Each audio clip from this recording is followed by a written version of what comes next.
We are over at our neighbor's spot. This is where we have been doing the lawn to food forest conversion project for the last few years.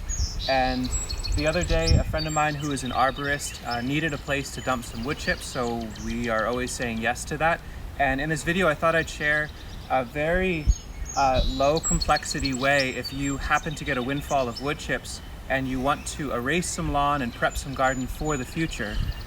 This wouldn't be a technique for erasing lawn and immediately being able to plant out, but a really great way to have chips centered where you want to get rid of some lawn or you want to convert to a garden in a year or two and do not a ton of work in order to set that in motion. So today my friend Tama and I are going to be chipping away, so to speak, at spreading this load out to erase some lawn and really tidy up some garden space.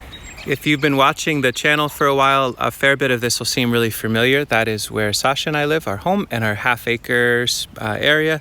That's the high tunnel that we put up and the willow, elder, and currant zone on the west side of their driveway. This is the east side, and this is where we had our air prune boxes last year. We'll go deeper on this at some point, but you can see how beautifully this erased the lawn in this area. Between dumping wood chips, hay in the walkways, and then the air prune boxes with mulch in between, and then dumping out the contents, we've got some beautiful soil here. So this area is evolving into some really beautiful permanent raised beds, no till, no plastic, no drip irrigation, that kind of thing. And so the wood chips made a lot of sense. It was easiest for the person with the truck to dump them right here. They backed up along the lawn. This was the furthest back they could safely dump.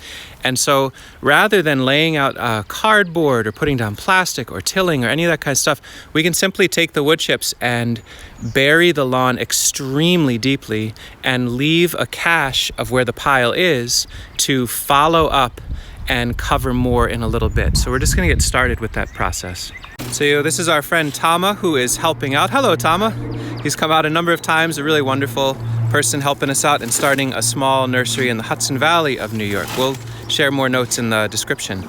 And we're loading up the wheelbarrow. The first order of business is the short commute of taking this challenging space, which is a start of a beautiful raised bed that happened last year, but the interface between the lawn and the bed was really annoying to try to keep up with.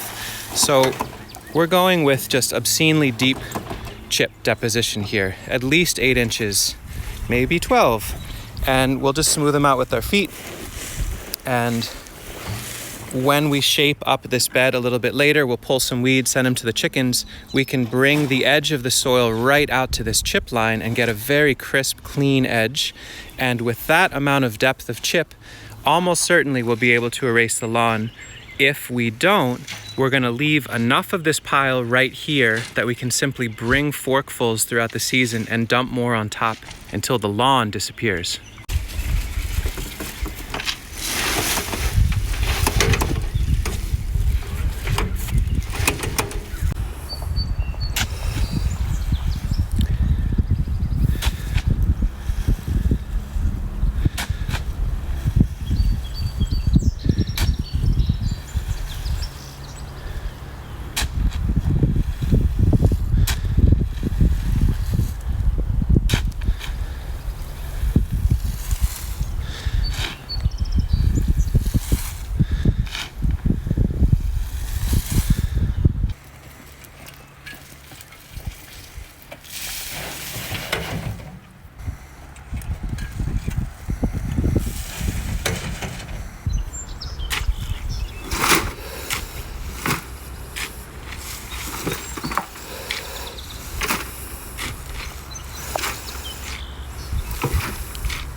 We're almost done with that pile now. We're gonna leave some there, like I said before. We'll talk about that in a moment. But just for a reference, that same basic picture happened here last year. You can kind of see this was where a big pile of wood chips was delivered, and we played the same game. We just basically spread them out a bit into the walkways in between where the air prune boxes were and other planting spots, and there's absolutely no grass that came through.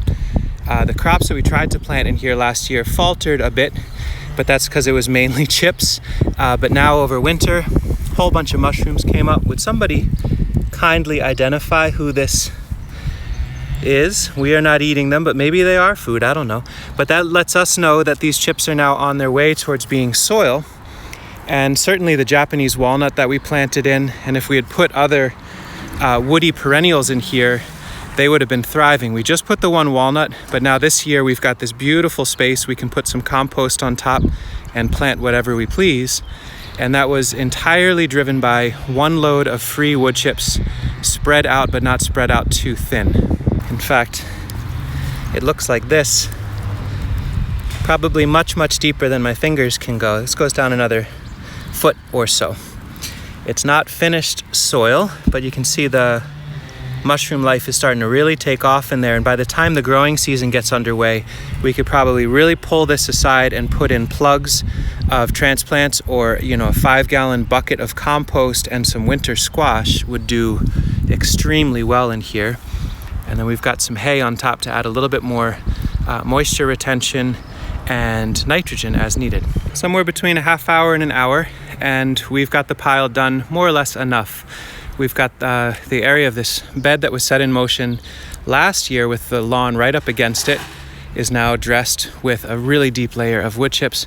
We're bounded right up to the water line with lots of wood chips, being fully aware that we need to facilitate what happens here. Is it woody shrubs? Is it elderberry? Or are they herbaceous perennials? That is to be determined. And we're going as deep as is reasonable. A minimum of 6 to 8 inches, probably deeper would be better. And then we're leaving this nice cache in the middle here to get later on and top dress. So we're planning to revisit areas where tufts of grass push through. I'm not believing that this is the silver bullet, that we dump this one layer of wood chips once and it's 100% done. The deeper we go, the less we have to follow it. But we can also leave this space open. If we get a call for another load of wood chips, this is a perfect place to dump them because it's already zeroed out and it's easy to then spread from here. So hopefully there's some thoughts there around very, very low complexity ways to transform mowed spaces or any other space into permanent raised beds with deposition. And Tama, thank you so much for all your help. We appreciate having you with us. This whole basic idea works with anything you can get in bulk as a mulch. So the wood chips is what we were working with today and have worked with a lot. These round bales or square bales of hay or straw, so long as they're not sprayed with poison, work just as well. This was all lawn 2 years ago.